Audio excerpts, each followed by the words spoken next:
Bonsoir à tous chers amis et bienvenue pour ce 70e Behind the Ring. Nous avons le plaisir aujourd'hui d'accueillir une jeune pépite de la boxe anglaise en France. Il fait partie de l'équipe de France olympique et du collectif Tokyo 2021 et Paris 2024, Monsieur Wahid Ambli, qui nous fait l'amitié d'être là aujourd'hui. On va parler avec lui de son parcours, de son histoire, de ses projets, notamment la qualif olympique. Il va nous parler de tout ça. Salut Wahid, Ah, salut Benjamin, comment ça va? vas-tu? Ça va et toi? Ça va, merci. Tu vas bien? Ouais, Super. ça va, super. Bon, alors, tu nous as fait une petite surprise, hein. Tu es en direct de l'INSEP, donc pour nos téléspectateurs, il vient juste de sortir de l'entraînement du groupe France, c'est bien ça, hein? C'est ça, c'est bien ça. Je viens de finir là. Super, nickel. Alors tout d'abord, on voudrait te remercier de ta présence et de nous donner un petit peu de temps pour partager avec nous. On va aller à ta rencontre. Tout d'abord, Wahid, on va te laisser la parole. Si tu peux te présenter et nous dire un peu comment déjà qui tu es et comment tu es arrivé à la boxe. Ok. Déjà, je te remercie pour l'invitation. Avec plaisir. Je te remercie pour ça. Et écoute, je m'appelle Wahid Ambli, j'ai 29 ans. Je suis originaire de Montbéliard, en Oui, Franche-Comté. Et du coup, je suis membre de l'équipe de France olympique oui. et en préparation pour les Jeux le tournoi de qualification olympique et donc pour les Jeux olympiques de Tokyo, qui sont Oui, l'année prochaine. tout à fait, tout à fait. Alors raconte-nous dans l'ordre chronologique, comment tu es arrivé à la boxe? Comment tu as démarré la boxe? Benjamin, 2 secondes, c'était pas prévu, mais est-ce Oui, que je t'en prie. je peux te présenter rapidement l'équipe? J'en profite Oui, pendant avec qu'ils sont plaisir là. s'ils sont là, avec grand plaisir. C'est Et une vu que je chance de suis les avoir. ils sont pas très loin, hein. Je te fais un petit. J'en profite pour vous faire une petite visite. Nickel. Mariano, entraîneur de Alors c'est l'équipe. en exclusivité. Salut Mariano, qu'on a reçu aussi En en direct. interview. Salut, salut. Euh, voilà, ça c'est les filles Exactement. Et les filles chers qui sont là. téléspectateurs, là vous êtes en direct donc de l'INSEP, le centre olympique, le centre Jean Le Tessier, vraiment où l'équipe de France olympique donc se prépare pour les différentes échéances. Voilà, donc c'est vraiment inside, hein. Pour le coup, on remercie Wahid de nous donner ces images-là, c'est très On sympa. a les rings, on a la salle de meeting. Exact. On a nos Super. Mariano, nickel. Du coup, on a la visite aujourd'hui je fais ça rapidement, hein. Je sais que Ouais, c'était ouais. pas prévu. Il y a Jean-Marc Mornay qui est venu nous rendre visite. Oh, génial. Du coup, je fais un petit tour de table. Il y a toute C'est cool. l'équipe Ah ouais. olympique et l'équipe relève qui est là. Jean-Marc aussi, le C'est manager, vraiment une chance Giovanni. qu'on a. Et je vous fais un petit coucou. Super, c'est gentil à toi. Bonjour. C'est là. Alors voilà les entraîneurs. Bonjour à tous. Hello. Bonjour, salut John. Salut Bonjour l'équipe. à tous. C'est Savarino. Monsieur Jean-Marc Mormec. Monsieur, enchanté. Voilà. C'est toute l'équipe olympique et relève qui est ici présente. Bilal Bravo les... Benrahma, Et bonne Ryan, chance à tous les gars. Moreno, Salut. Raphaël, Ouais, ouais. Hugo, Bédi, Mohamed, Céline, Mourad, Merci à tous les gars. Samuel, Chikou, toute l'équipe, Yuri. Voilà, j'en profite pour vous faire un petit coucou. Voilà. Super. Un petit mot de la part du manager peut-être. Salut John. Salut, je vais laisser mon bureau, donc forcément, il est obligé de raconter les choses intéressantes. Exactement. À bientôt. Ça marche. Ciao. Nickel. Merci à toi de nous faire vivre ce petit moment. Pour le coup, c'est très sympa. Je sais que tu connais la salle, Benji, t'es un habitué ici. Oui, c'est vrai. Je me suis entraîné pas mal d'années là-bas, effectivement. Ça me fait plaisir de revoir le centre Jean Le Tessier. C'est sûr. Donc, Et voilà. tu reprends ta place dans le bureau du boss. Oui, dans le bureau de John, c'est ça. Super. Nickel. Et merci encore pour ce petit moment. C'est vraiment sympa à toi Avec pour le coup plaisir, avec de plaisir, faire vivre ça à nos spectateurs pour le coup. bien sûr. Alors, je te relaisse la parole pour le coup. Si tu peux nous raconter déjà les premiers pas, comment t'es arrivé toi à la boxe, dans quelle occasion? Alors, j'ai commencé la boxe, j'avais 8 ans. Ouais, jeune. J'ai commencé par la boxe thaï, en fait. Ah, intéressant. Ouais. J'ai commencé par la boxe thaï et tout simplement, j'avais un ami avec qui j'étais très souvent et du coup, il allait s'entraîner. Et voilà, je l'ai suivi. Lui, il en a fait 1 an et puis par la suite, il a arrêté. Et moi j'ai accroché tout de suite. Et donc, j'ai commencé par la boxe thaï à 8 ans jusqu'à 13 ans. Et j'ai changé. Du coup, je suis passé à la boxe anglaise. Alors, dis-nous comment s'est fait ce changement justement vers la boxe anglaise? Qu'est-ce qui t'a poussé à passer à la boxe anglaise? Écoute, tout éloigné. Il y avait un club de boxe anglaise à proximité. J'avais des amis qui étaient inscrits. Et du coup, je me suis mis, et j'ai accroché tout de suite. Je trouvais que c'était quand même plus compétitif et c'était plus difficile. Et du coup, la première année, j'étais champion de France. Du coup, ça m'a encouragé à rester dans ce sport-là. D'accord, super. Et raconte-nous un peu, donc aujourd'hui, ton parcours en boxe amateur. Combien de combats tu as fait déjà? Alors, je dois avoir un peu plus d'une centaine de combats maintenant. Ouais, énorme. Voilà, et pour une quinzaine, vingtaine de défaites peut-être. D'accord. Là, ta caté de poids actuelle, c'est? Pour welter, 69 kilos, moins de 69 D'accord, kilos. super. Là, pour le coup, si tu peux nous parler un petit peu technique, selon toi, quels sont les points forts donc, de ta boxe? Qu'est-ce qui te caractérise selon toi? Alors, les points forts de ma boxe, bah, je dirais ma vitesse d'exécution. Oui, On dit de moi que je suis très rapide. oui, On dit de moi que je suis très rapide. Mon sens de l'anticipation aussi. Et voilà quelques oui. de mes Très bien. qualités. Je pense ma vitesse, mon explosivité, Oui. l'anticipation. Et Mhm. puis l'intelligence du ring, je veux dire. Ouais, ouais, Moi, très bien. j'ai découvert, quand on m'a appris la boxe, c'est toucher sans se faire toucher. Oui. C'est pas juste se frapper l'un et l'autre. Mhm. C'est réfléchir, travailler intelligemment. Et, et je pense que c'est aussi une de mes qualités. D'accord, super. On sait que tu es dans le collectif donc Tokyo 2021 déjà.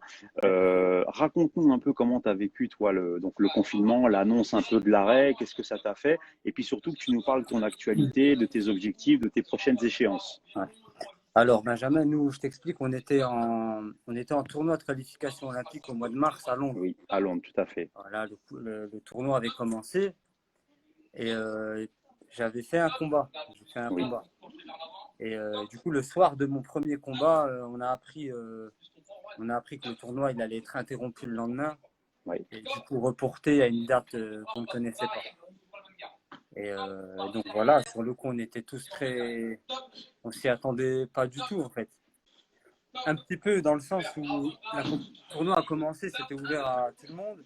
ouais, Et, le deuxième jour, c'est passé à huis clos. oui.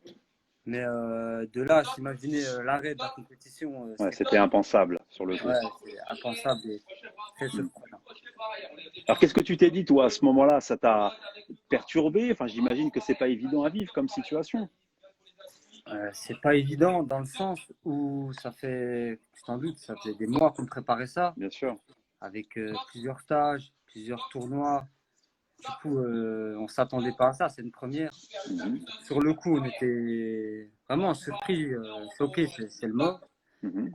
Et puis avec du recul, voilà, on se dit il y a quand même plus grave et puis c'est compréhensif, quoi. Bien sûr, C'est c'est normal. normal, C'est c'est clair, normal. c'est clair.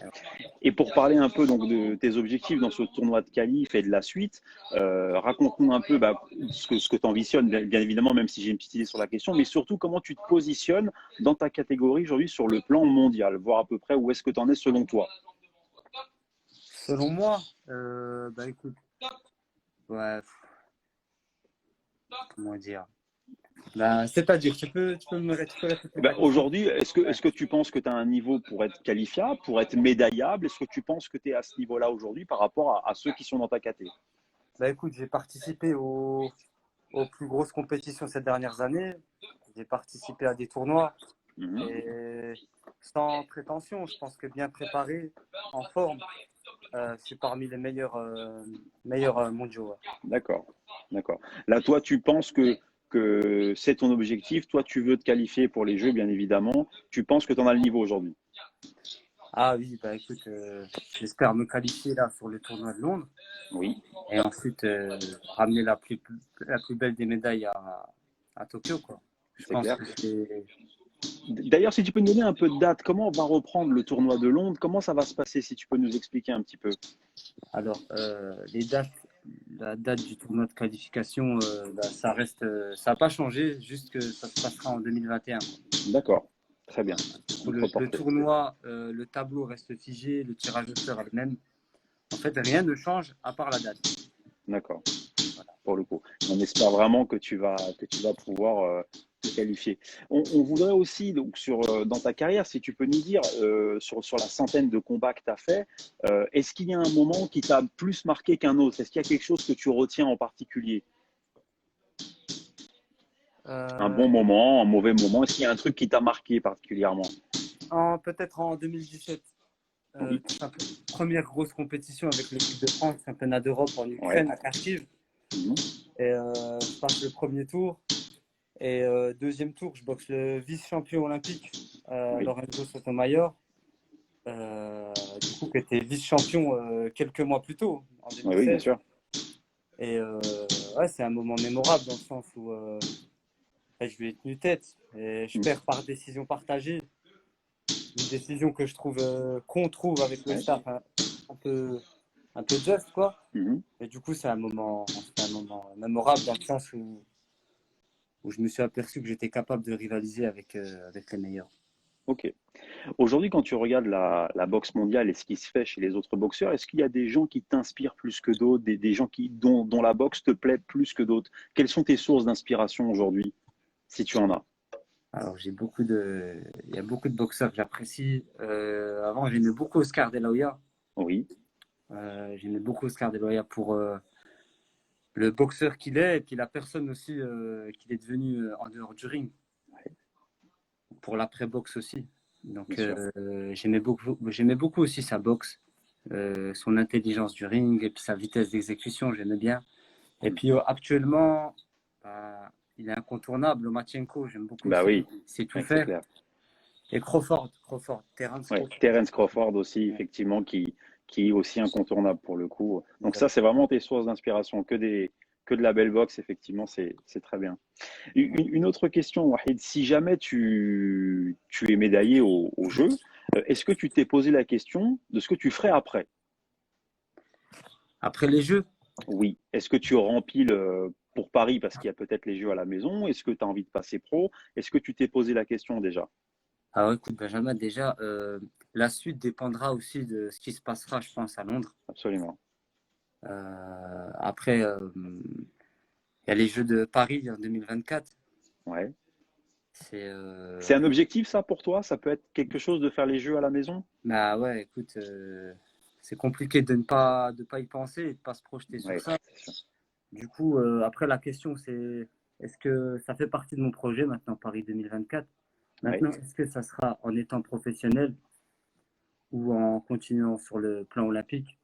Oui. Voilà, là est la question, mais oui, Paris C'est dans la tête, quoi. c'est dans la tête, ouais. D'accord. Super. Est-ce que tu t'es déjà posé la question de ce que tu souhaiterais faire si jamais, après ta carrière, tu ne boxais plus? Qu'est-ce que tu aimerais faire après? Est-ce que tu as déjà des plans pour la suite? Est-ce que tu sais déjà ce que tu as comme projet ou pas encore? Je sais pas exactement encore, mais je pense bah, j'aimerais transmettre quand même ce qu'on m'a appris et puis Hmm. dans ma L'enseignement? ville aux plus jeunes Hmm. et puis du côté de chez moi aussi, du côté de Montbéliard Oui. et aussi être dans l'événementiel. Euh, voilà, organiser des événements sportifs, Ouais. la Les boxe galas pour notamment? commencer, voilà, des galas de Ouais. boxe et pour commencer et puis ensuite d'autres choses, tu vois. Très Dans bien. l'événementiel, j'aimerais bien. Ok. À côté de la boxe aujourd'hui, est-ce que tu suis un cursus scolaire? Tu travailles? Comment tu t'organises à côté de la boxe? Ah ben, écoute, non, je suis dédié à 100% Tu fais que ça? voilà, sur le projet olympique. Mhm. Et, mais cette année-là, je me suis inscrit quand même à une licence pour rester dans le sport, licence TAPS. Je repasse, je vais être étudiant cette année. Voilà. D'accord, très bien. Pour revenir un peu sur la partie sportive, quelles sont tes prochaines échéances? Est-ce qu'il y a des rencontres internationales qui vont se faire, des trucs pour se préparer? Est-ce que tu as déjà des choses qui sont calées ou pas encore avec l'équipe? Alors, là, au mois d'octobre, le 5 octobre, on a un tournoi en Espagne. En fait, le mois d'octobre, on a trois tournois. On Oui, a un tournoi en Espagne qui est prévu. ça fait Oui. début octobre. Ensuite, un tournoi en Allemagne. Donc, c'est des tournois de reprise. Ça fait 6 à 7 mois maintenant qu'on n'a pas été en compétition. Et aussi un tournoi fin octobre. Je ne sais plus quel jour exactement, au Mans, en France. Oui. Je ne sais pas si c'est un tournoi ou c'est plusieurs rencontres. Mais fin du mois d'octobre aussi. Et tout ça dans le cadre donc, de la préparation effectivement olympique, donc pour continuer à croiser des gants, croiser des gars, pour progresser, pour se tester aussi. Hein. Voilà, c'est ça, exactement. Comme tu le sais, l'entraînement c'est une chose et la compétition. Ça en est une autre. Exactement. Pour faire le lien justement, Wahid, avec l'entraînement, parce qu'il y a plein de gens ici qui ne savent pas ce que c'est forcément le haut niveau, si tu peux nous raconter un peu ce que c'est une journée type à l'INSEP, comment vous organisez le travail avec les coachs, si tu peux nous présenter un petit peu une journée type d'un sportif de haut niveau quand on est interne à l'INSEP. Alors, ouais, bah, bien sûr. Une semaine type, donc en général, le matin, c'est un entraînement physique. Mmh. Ça va être du renforcement musculaire, du cardio, beaucoup de pistes, on court beaucoup. Beaucoup de cardio, beaucoup de travail musculaire le matin et du coup travail d'opposition technico-tactique l'après-midi. Donc travail à thème, travail libre et parfois travail individuel aussi à la leçon avec tous les entraîneurs qu'on a, que ce soit Mariano, Mohamed, Julien, Samir, tout le monde. Samir Machrouf. Samir Machrouf, avec tous les entraîneurs. Julien. Effectivement.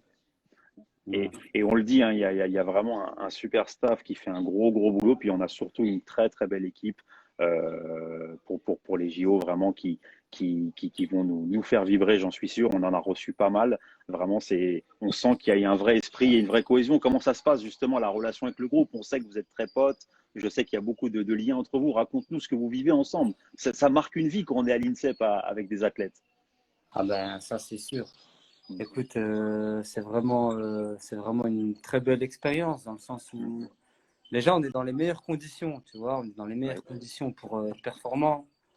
On a un staff très riche d'expérience. On a beaucoup de sparring avec qui on peut croiser les gants.